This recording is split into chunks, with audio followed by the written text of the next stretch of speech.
Magandang araw po. Ito po ang DTF machine ng 888 Bacolod. Nagamit ito ng 4 na araw. So, yan po yung capping and printer head.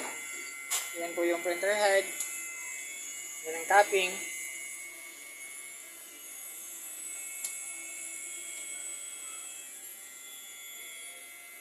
Head clean.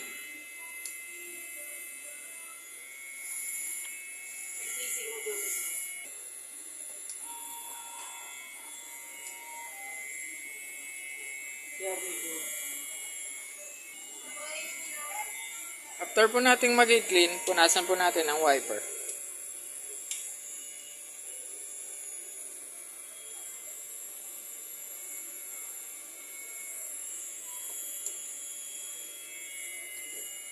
Nozzle check.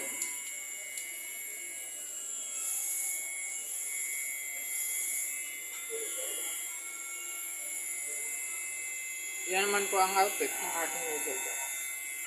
Ayan naman po ang aking ink tank area. Tama lang po ang ink level nila.